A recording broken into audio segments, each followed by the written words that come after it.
결혼 4년 차 기혼 여성이에요. 저는 27살, 남편은 31살로 저희는 궁합도 안 본다는 4살 차이로 결혼을 했어요. 그래서인지 처음 남편을 소개로 만났을 때부터 지금까지 저희는 아주 잘 지내고 있답니다.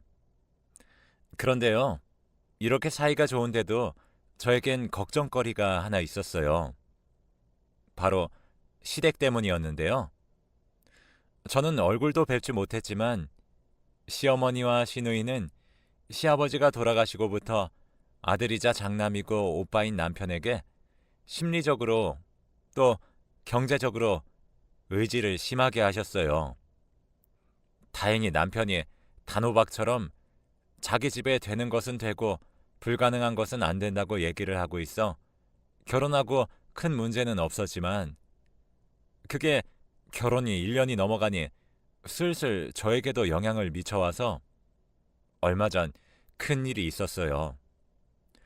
저희는 다른 부부가 많이 그렇듯 맞벌이를 하고 있어요. 그래서 자연스럽게 각자의 수입은 각자가 관리하고 생활비와 각종 공과금은 절반씩, 그리고 양가해드려야 하는 기념일 및 용돈 같은 건 각자 알아서 하자고 결혼 전부터 합의했어요. 남편은 지금까지도 이름만 들어도 아는 대기업에 다니고 있어요. 저는 직원 2명을 데리고 그 동네에서는 제법 큰 약국을 운영하고 있고요. 시댁은 아까 잠깐 언급했듯 시아버지가 돌아가신 후로 수입이 없으셔서 남편이 결혼하고 매달 150만 원씩 보내드렸고 10년 된 30평대 빌라에서 시누이와 살았어요. 그에 반면 저는 친정아버지가 사업을 하시고 부동산 자산이 꽤 있으셔서 시댁에 비해 경제적으로는 여유가 좀 있는 편이신데 제가 현재 운영하는 약국도 친정아빠가 건물 1층에 자리를 내어주셔서 감사하게도 지금 시세에 말도 안 되는 월세를 내며 하고 있죠. 그뿐만이 아니라 저희가 결혼하고 첫 신혼살림을 차린 집도 친정아빠가 미리 사놓으신 서울 강남의 아파트였는데요. 저 못지않게 남편을 좋게 본 아빠가 저희가 결혼하겠다고 인사를 갔더니 신혼집은 내가 마련해 뒀으니 자네는 부담 갖지 말고 혜령이랑 의논해서 같이 신혼살림 장만해. 대신 가전제품이랑 가구는 이왕이면 돈 더 주더라도 좋은 걸로 사고 첫 살림이 좋아야 잘 사는 거야. 라고 말씀하셔서 저도 남편도 깜짝 놀랐었어요.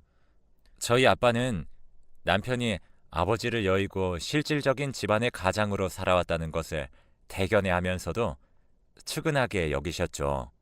아마 당신도 그런 과거가 있었기에 남편에게 장인어른 이전에 아버지의 자리를 채워주고 싶으셨던 것 같아요. 저는 달리 형제가 없어서 저희 집에 남편이 사위이자 아들인 셈이었어요. 하지만 반대로 시어머니는 유일한 수입원인 아들을 저와 저희 집에 빼앗겼다고 생각하시는지 아니면 대기업 다니는 자기 아들이 저에게 아깝다고 생각하시는지 저만 보면 내 아들이 100배는 아깝지 아까워 라는 말을 무슨 추임새처럼 내뱉으셨는데요. 당연히 들을 때마다 기분은 나쁜데 남편이 알아서 그런 말 하지 마. 내가 회사 빼면 뭐 하나 내세울 게 있어? 다른 사람들이 들으면 욕해. 하며 어머니의 입을 막아버리니 달리 그것 때문에 화를 낸 적은 없었어요. 하지만 저와 시어머니의 관계가 이렇다 보니 언제나 시한폭탄을 끌어안고 사는 기분이었습니다. 남편의 여동생인 시누이는 아무리 예쁘게 봐주려고 해도 밉상짓을 일삼았어요. 그러던 중 한 번은 친정엄마랑 백화점에 갔다가 엄마가 예쁘다며 명품 프라다 가방을 사주셨어요. 그 가방을 본 시누이가 제 가방을 힐끔힐끔 보더니 남편이 잠깐 자리를 비우자 대뜸 이런 말을 하더군요. 언니, 그 가방 솔직히 언니랑 안 어울려요. 왜요? 그 가방은 나처럼 20대 초반이 들어야 간지나는데 언니는 곧 있으면 30이잖아요. 괜히 그거 메고 다니다가 어리게 보이려고 안 닮았냐는 말 들어요. 그러지 말고 언니는 돈도 많으니까 다른 거 사고 그거 나한테 주면 안 돼요? 이 가방을 달라고요? 솔직히 언니 신혼여행 다녀와서 나한테 뭐 사다 준 것도 없잖아요. 내 친구 올케들은 면세점에서 명품 가방도 사주고 했다던데 새 거 사달라고 안 할 테니까 그거 나 줘요. 어때요? 컬? 저는 신우이의 논리가 하도 어이가 없어서 할 말을 잃었어요. 그런데 시어머니는 대답하지 않는 제가 답답하다는 듯 자기 가방도 아니면서 콜, 무조건 콜해! 라고 말했고 저는 순간 정색하고 이렇게 말해버렸습니다. 미안한데 이 가방은 친정엄마가 사주신 거라 줄 수는 없어요. 저희 엄마 눈에는 제가 그렇게 어려 보였나 보죠. 그리고 신혼여행 갔다 오면서 아가씨한테 내가 면세점에서 선글라스 사다 줬는데 사다 준 게 없다고 하니까 기분이 좀 그렇네요. 가방은 아니었지만 그래도 나 딴에는 생각하고 그런 건데. 예, 넌 돈도 많은 애가 말을 어쩜 그렇게 야박하게 하니? 줄 수 없으면 하나 사준다고 하면 좀 좋니? 시어머니와 시누이는 저희 친정이 잘 살고 제가 월세도 거의 내지 않으면서 약국을 운영한다는 사실을 알고 제가 돈을 아주 많이 버는 걸로 알고 있더라고요. 당연히 그 돈을 자기를 위해 쓸 수도 있다고 생각하는 모양이었습니다. 사실 따지고 보면 집 명의도 친정아빠 것이고 약국도 지금은 아빠 덕에 지출을 줄이고 있는 입장이라 제가 마음에 빚이 있거든요.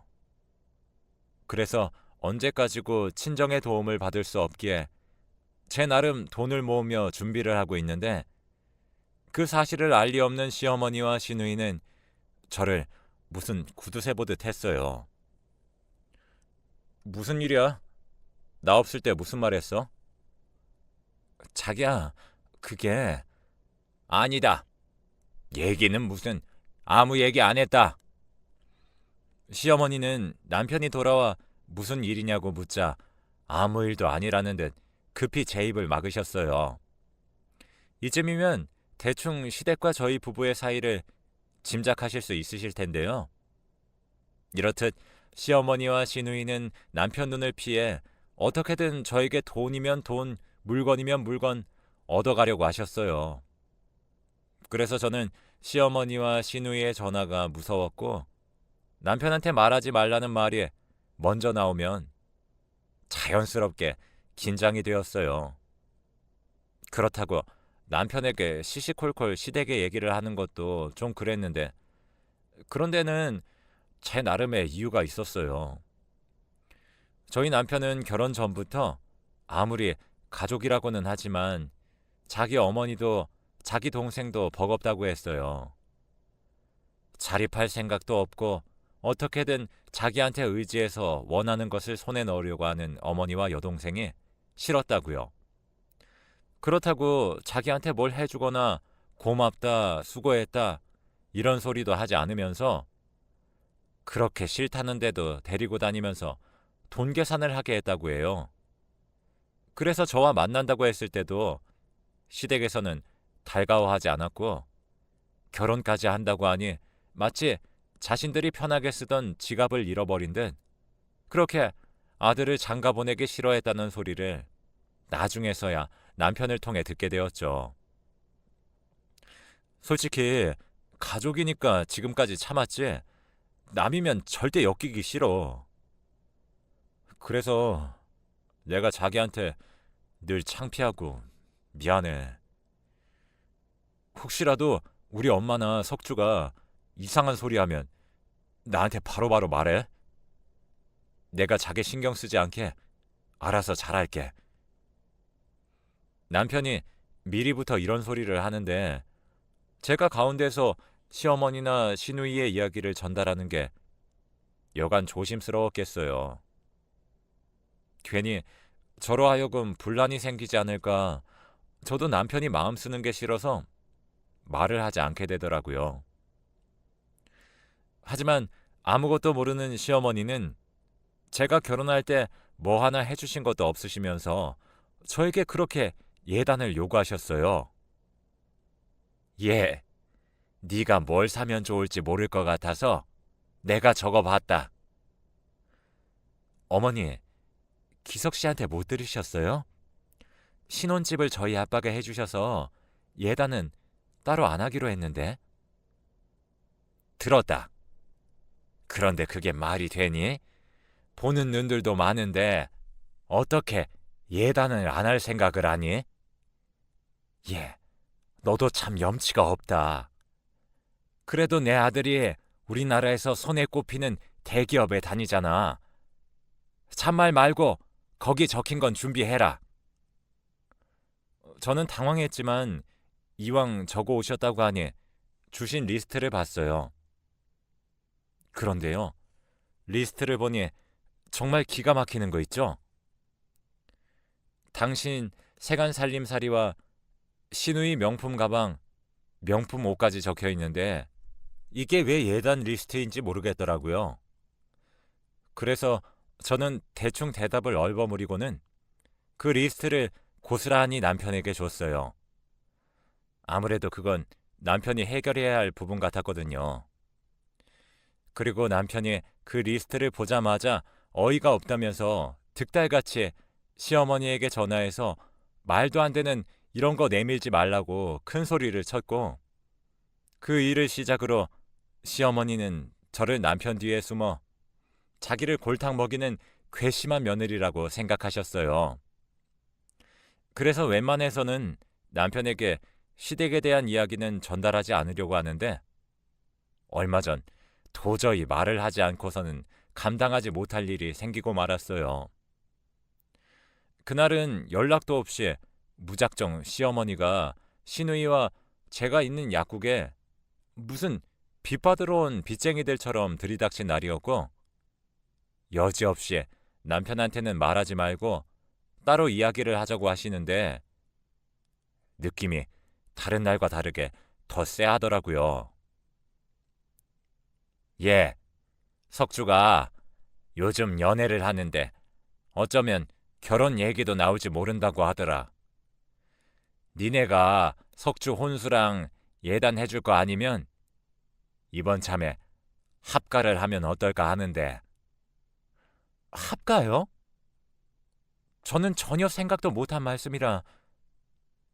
아니, 우리 오빠는 장남이에요. 어떻게 생각을 안 했어요? 지금은 몰라도 저 시집 가면 엄마는 혼자 계실 텐데 그럼 장남인 오빠네가 엄마 모셔야 하는 건 당연하지 않아요? 진짜 어이없다. 아무래도 이건 저 혼자 결정할 일이 아닌 것 같아요. 게다가 그 집 저희 아빠가 해주신 건데 친정에도 얘기를 해야 할 것 같고요. 예, 듣자 하니 너 그 집 니네 아빠가 해줬다고 아주 유세를 떠는구나. 잘난 내 아들 데려갔으면 그 정도는 해야지. 뭐? 친정에 얘기를 해? 그래서 그 잘난 니네 아빠가 안 된다고 하면 나보고 길에 나앉으라는 거야 뭐야? 그리고 넌 뭘 혼자 결정할 일이 아니니? 걔가 내 아들이지 니네 집 아들이니? 걔 속마음은 내가 더 잘 알아. 기석이 걔 지금 우리한테 엄청 미안해. 네가 합가하기로 했다고 말하면 오히려 좋아할 거다. 저는 시어머니의 궤변에 황당해서 말이 나오지 않았어요. 그래서 웬만해서는 남편한테 주택에 대해서는 나쁜 소리 하지 않으려고 했지만 이번 일은 그럴 수가 없었어요. 남편에게 낮에 있었던 이야기를 모두 했고 혹시라도 남편도 합가를 원하면 고려해 보겠다고 했는데 남편은 저보다 펄쩍 뛰며 단단히 화가 나서 저에게 시댁으로 가서 단판을 짓자고 했어요. 그렇게 시댁에 간 저희 부부는 마치 미리 예상이라도 한 듯 놀라지도 않는 시어머니와 시누이를 보며 이야기를 시작했어요. 석준호, 결혼하는 거 맞아? 네 나이가 몇인데 벌써 결혼 얘기를 해? 너 졸업하고 직장 다닌 지 1년도 안 됐잖아. 그래서? 오빠는 지금 내가 거짓말을 한다는 거야? 나 연애하는 거 맞고 그 사람이 먼저 결혼하자고 했어. 그럼 그 남자도 지금 당장 오라고 해. 그래야 확실하게 앞으로 어떻게 할지 이야기를 하지. 오빠는 동생 망신시키려고 작정을 했니? 쪽팔리게 어딜 오라고 해. 그리고 지금 올케 언니 말만 듣고 이러는 거잖아. 근데 무슨 얘기를 해 지금. 그래, 다음에 해. 아무리 급해도 그렇지. 내가 말한 지 얼마나 됐다고 지 남편 앞장 세워서 시댁에 들이닥치니. 얘, 너도 참 생각이 없다. 돈만 많으면 뭐해. 사람이 별론데. 엄마, 이 사람한테 막말하지 마. 그리고 처음부터 그런 일을 나 없이 말한다는 게 말이 돼? 그것도 장인어른이 사주신 우리 집에. 누가 사준 거든 내 아들이 살고 있는데 내 아들 집이잖아. 엄마가 아들 집에도 못 들어가니? 막말로 내가 석주 얘 결혼시킬 돈이 있어? 집이라도 팔아야 혼수든 뭐든 해줄 거 아니야. 그렇게 합가가 싫으면 너희가 혼수랑 예단 다 해줘. 어디 가서 꿀리지 않게 책임지고 해주라고. 엄마, 그 남자가 결혼하겠다고 인사는 왔어? 그 남자 얼굴은 봤냐고. 봤어. 사진으로. 허우대 멀쩡하더라.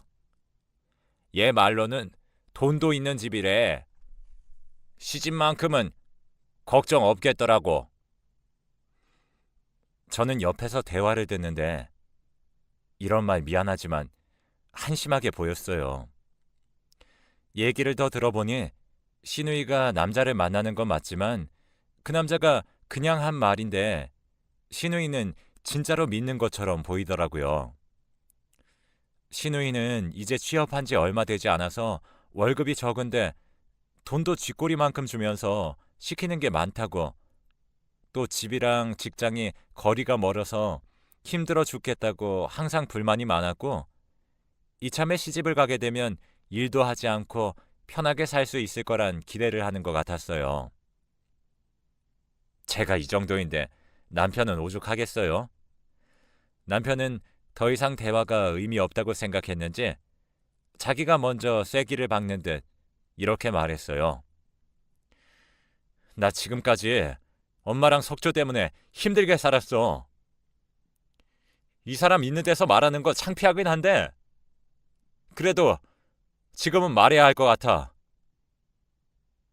엄마, 나 결혼한다고 하니까 앞으로 생활비는 어떡하냐고. 나한테 다달이 생활비 주지 않을 거면 결혼 생각도 하지 말라고 했지? 그래서 내가 지금 150씩 드리고 있는 거잖아. 솔직히 내가 그 돈이 안 아깝겠어? 그래도 그 돈 들이면 엄마가 이 사람 건드리지 않을 거라고 생각했는데 아니잖아. 나 솔직히 작정하면 당장 다음 달부터 안 드릴 수도 있어. 근데 왜 내가 여지껏 참았는지 알아? 돌아가신 아버지 때문이야. 엄마는 늘 나한테 뭐라도 뜯어가려고 하지만 아버지는 항상 엄마 몰래 뭐든 챙겨주시려고 했어.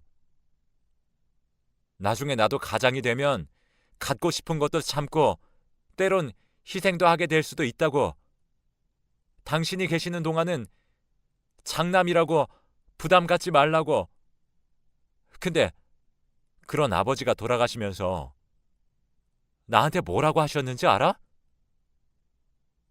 엄마랑 석주 부탁한다고, 미안하다고 그러시면서 눈 감으셨어. 내가 그때 아버지 말만 아니었어도 나 진작에 도망갔다고.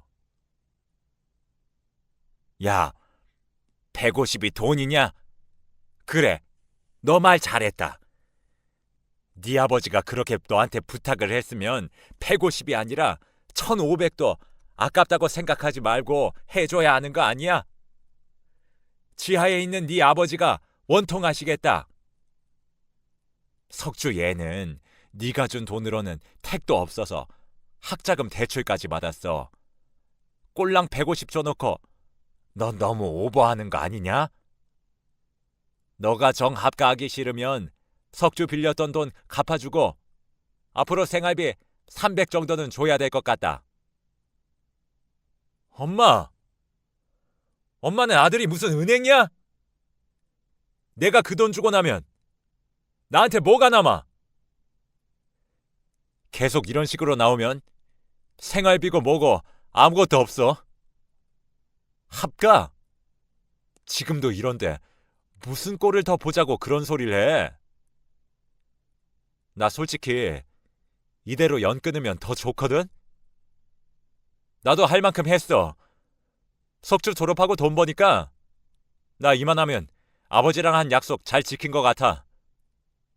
이제부터는 딱 끊고 살 테니까 그런 줄 알아. 남편은 제가 본 중에 가장 많이 화가 난 얼굴로 제 손을 잡고 시댁을 나왔어요. 어찌나 화가 났는지 이대로 운전대를 잡으면 위험할 것 같아서 제가 운전을 하고 집에 왔는데 신호에 걸려 남편을 힐끔 보니 남편이 손으로 얼굴을 가리고 울고 있더라고요. 사실 뵙지는 못했지만 남편에게는 돌아가신 시아버지가 정신적인 지주였어요. 성품도 고드시고 당신도 힘들지만 당신보다 더 힘든 사람 일에는 발벗고 나서시는 분이었다나 봐요. 그런 아버지가 돌아가시면서 남겨진 가족들을 남편에게 부탁했으니 아마도 남편은 시어머니와 시누이에게 그 약속을 지키고 싶었던 것 같아요. 저는 집에 와서 남편에게 정말로 가족들과 연 끊고 살 거냐고 물었고, 그러자 남편은 그럴 수만 있다면 얼마든지 그러고 싶은데 자기 식구들은 절대 자기를 놓아주지 않을 거라서 생각이 많다고 하더라고요. 그래서 그날은 남편에게 말도 걸지 않고 본의 아니게 남편 눈치를 보며 지냈어요. 그리고 다음날 설마 또 약국으로 쳐들어오지 않겠지 하며 불안한 마음으로 출근을 했는데 저녁 시간이 되자 시누이가 혼자 약국으로 저를 찾아왔어요.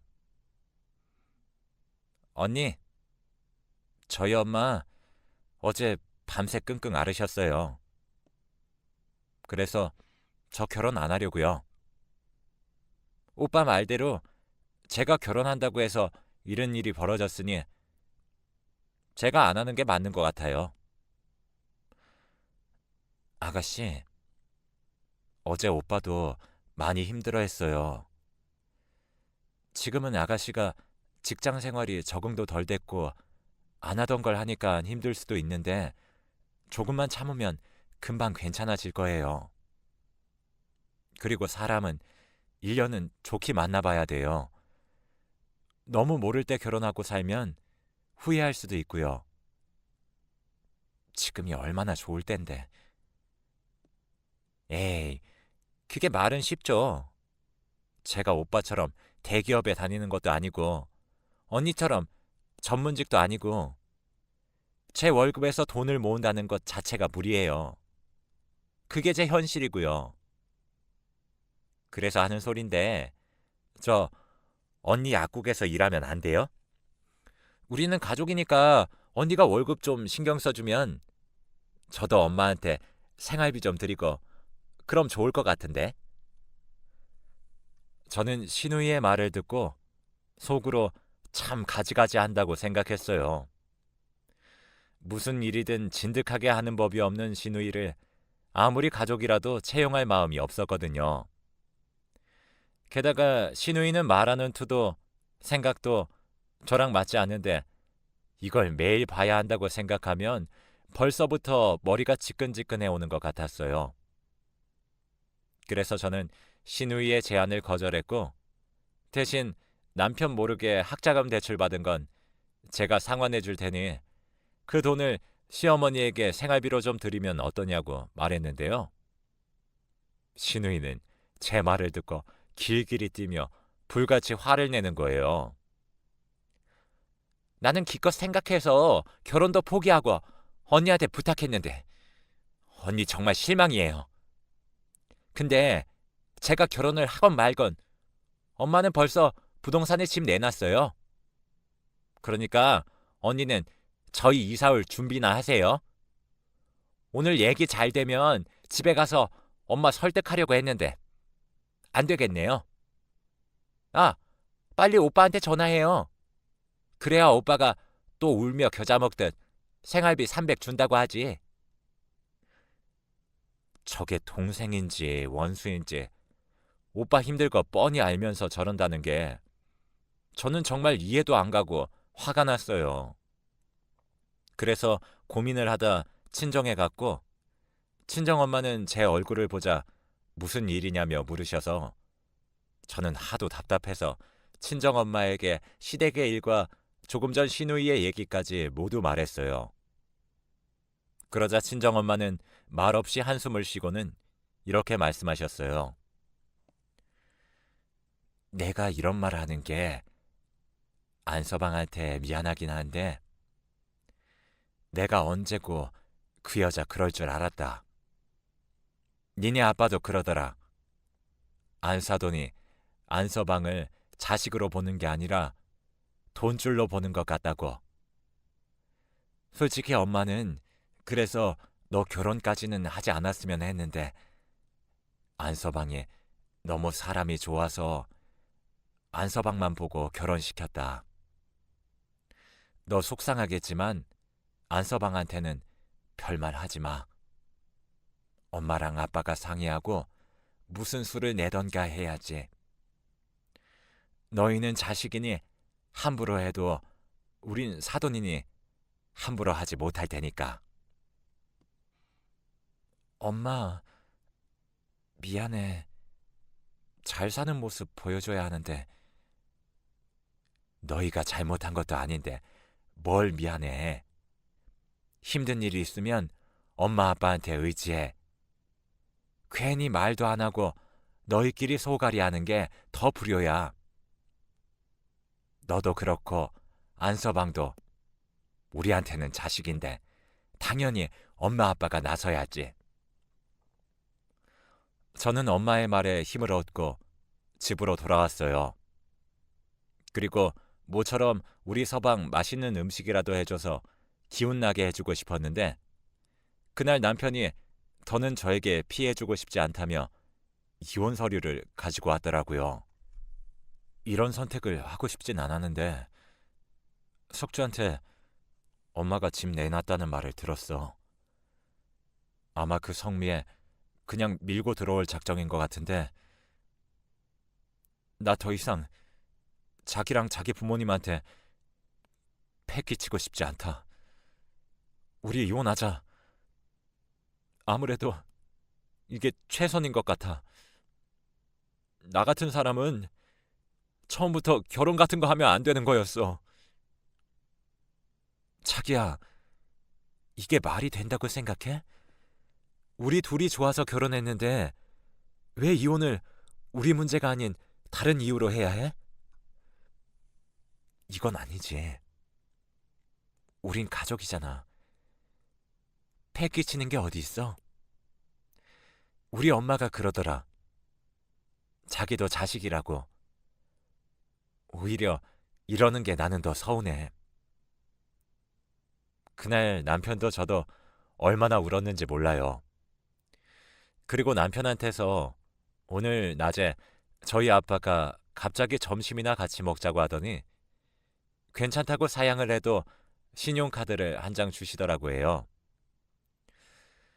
남자가 주머니에 돈 없으면 어떻게 가정을 지키려고 그래? 듣자 하니 집에 생활비도 보낸다며. 이거 들고 필요할 때 써. 사용 내역 나한테 안 오게 했으니까 괜히 눈치 볼 것도 없어. 갖고 싶은 거 있으면 장인 어른이 사주셨다 생각하고 써. 가끔 그 돈으로 혜령이한테 기분도 내고. 여자들은 그런 추억으로 사는 거거든. 저 괜찮습니다. 마음만 받을게요. 지금도 너무 많이 받고 있어서 죄송해요. 내가 주고 싶어서 주는 건데 뭘 죄송해? 난 아들이 없어서 자네가 있어서 너무 좋아. 이제 목욕탕 가도 자네랑 같이 남탕에 가면 되잖아. 여자들은 씻는데도 오래 걸리고 그간 혼자 기다리면서 심심해 죽겠다고 생각했는데 이젠 자네가 있어서 얼마나 좋은지. 그렇게 저희 아빠를 만나고 그 카드를 도저히 쓸 수가 없어서 고이 지갑 안쪽에 넣어만 놨다고 해요.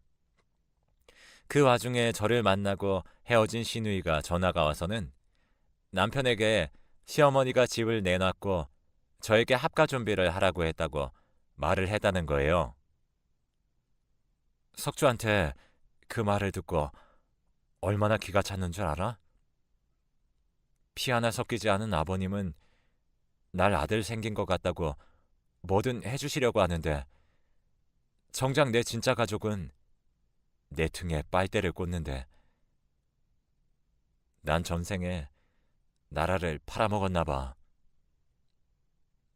그 반대인 것 같은데 전생에 무슨 덕을 쌓았길래 나랑 우리 엄마 아빠를 만났어. 기다려봐. 자기한테는 미안한데 아까 나도 하도 답답해서 엄마한테 얘기했거든. 엄마가 아빠랑 상의해서 답을 주겠대. 자기 자존심 상할 것 같아서 말 안 하려고 했는데 이번 한 번은 염치가 없어도 우리 집 도움 좀 받자. 그리고 다시는 이런 거 가지고 오지 마. 이혼을 하겠다 싶으면 서류는 내가 들고 올 거니까. 저는 농담처럼 그리고 진심을 다해 남편을 위로했어요. 그리고 며칠 후 시어머니는 당신 집이 팔렸다며 이사 날짜를 저에게 통보하셨고 저는 친정엄마가 시킨 대로 알겠다고 했어요. 무슨 꿍꿍이야? 어쩐 일로 순순히 알겠대? 아무튼 나랑 석주 들어갈 방 2개 비워놔라. 설마 한 방 쓰게 할 생각이면 어림없다. 그리고 내가 쓰던 것들은 다 낡아서 버리고 할 거니까 네가 알아서 가구도 좀 사고 방도 좀 꾸며라. 너 시집 올 때 집 해왔다고 아무것도 안 했잖아. 이번 기회에 그거 한다고 생각해. 가만히 듣고 있으니 시어머니는 자기 혼자 신나서 선을 넘나드셨는데 사실 저희는 이미 그 집을 팔고 친정집으로 이사를 왔어요. 혜령아, 너랑 안서방만 괜찮으면 당분간은 우리 집 2층에서 지낼래? 한 1년 정도 지내면서 다른 집 알아보면 어떨까 하고 네 아빠랑 얘기했다. 우리랑 같이 지내면 너희 시어머니 합가하자는 소리도 못할 거고 안서방만 괜찮다고 하면 이참에 그 여자 버릇 좀 고쳐보자. 엄마도 사람이 못됐는지 내 자식들 힘들게 하는 사람 나도 괴롭히고 싶다. 물론 안서방이 내켜하지 않으면 어쩔 수 없지만 엄마 아빠 마음은 그래. 저희 남편은 당연히 저희 친정 부모님이 하자는 대로 하겠다고 했어요. 그리고 오히려 친정 부모님과 함께 산다고 생각하니 자기는 가족의 울타리를 들어가는 것 같아서 좋다고 하더라고요. 그 길로 이사를 진행했고 저희가 살던 아파트는 내놓자마자 바로 계약이 되었어요. 드디어 시댁이 이삿날이 밝았습니다. 버리는 것이 많고 챙겨야 할 것이 별로 없었던 시어머니와 시누이는 용달차 한 대로 아침 대바람부터 저희가 살던 아파트로 오셨고 이미 그곳에 이사와 사는 사람들에게 그런 사람 여기 안 산다며 문전박대를 당했다나 봐요. 야, 너 우리 엿먹이려고 일부러 그랬지? 너네 어디로 이사 갔어? 당장 주소 불러! 아주 사람을 우습게 알아? 어머니, 저희 친정에 들어와서 살아요. 친정 부모님이랑 합가했어요. 미리 말씀드리지 못해서 죄송해요.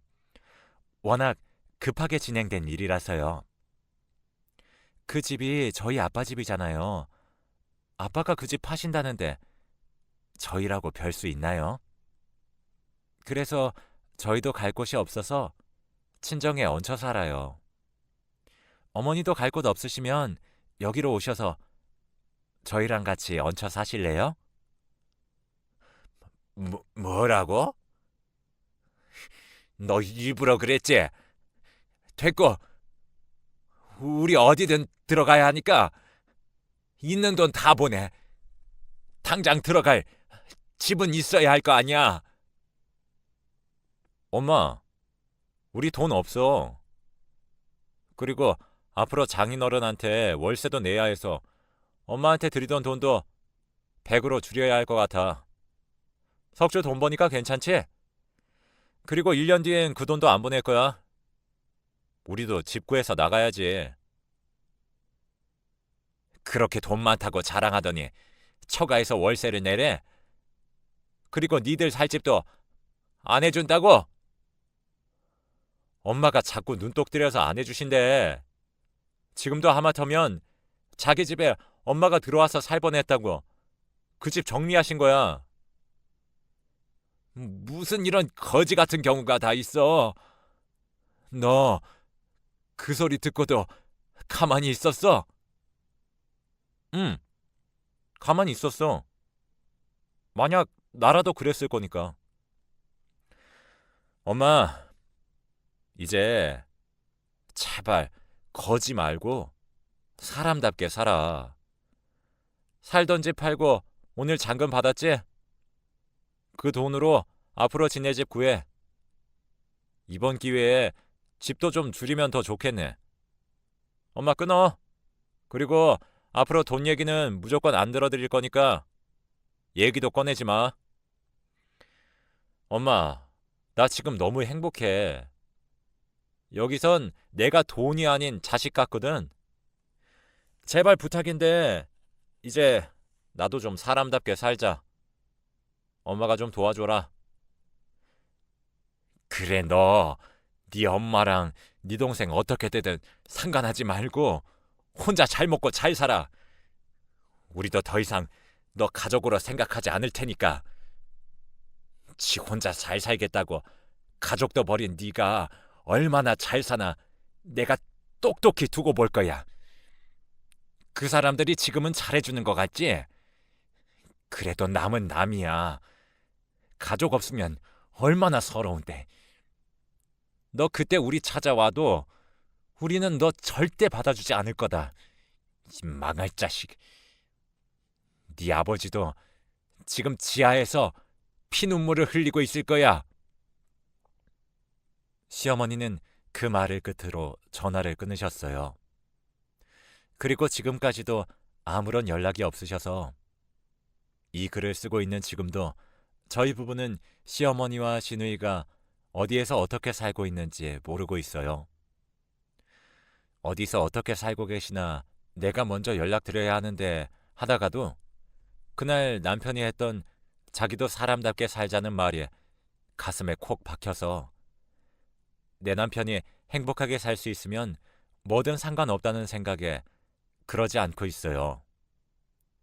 그냥 시누이의 SNS를 통해 그게 진짜인지 꾸며낸 거짓인진 모르겠으나 그럭저럭 사는 것 같고, 만약 어느 날 갑자기 시어머니든 시누이에게 연락이 온다면 그들이 달라져 있지 않는 한 저도 그렇고 남편도 절대 받아주지 말자고 서로 합의를 했어요. 여태 당했던 대로 또다시 당할 수는 없으니까요. 그리고 원래 계획했던 대로라면 내년에는 저희가 모은 돈으로 새로운 집을 알아봐야 하는데, 제가 얼마 전 아이를 임신해 저희의 분가는 아이가 초등학교 갈 즈음으로 완전히 밀리고 말았어요. 남편도 그렇고 저희 부모님도 원래 떨어져 살고 싶지 않았다면서 세 명이 한편이 되어 있더라고요. 여기가 친정인지 시댁인지 행복한 질투가 다 날 정도예요. 우리 안서방 좋아하는 갈비탕 끓여야지. 엄마, 나는 육개장이 좋은데. 그런 자극적인 거 몸에 안 좋아. 갈비탕 먹자. 주말에 안서방 낚시 어떤가? 안 돼. 주말에는 나랑 쇼핑하기로 했어. 안서방, 쇼핑보다는 낚시가 더 유익하지 않나? 솔직히 남자가 쇼핑 따라가봤자 무슨 재미인가? 우리 낚시 나가서 내가 맛있는 매운탕 끓여줄게. 응? 이런 식이라니까요. 이걸 보고 있으면 흐뭇하면서도 살짝 서운한 게 뭐라고 표현하기 참 어려워요. 그리고요, 바로 어제 저는 시아버님에게 뱃속에 있는 아가 소식도 알려드릴 겸 남편하고 납골당을 찾아갔어요. 참 생각이 많아 보이는 남편 옆에서 저는 차마 목소리를 내지 못했지만 속으로 이런 말씀을 드렸어요. 아버님, 남편을 이 세상에 태어나게 해주셔서 감사합니다. 제가 이 사람 아프지 않고 행복하게 해줄게요.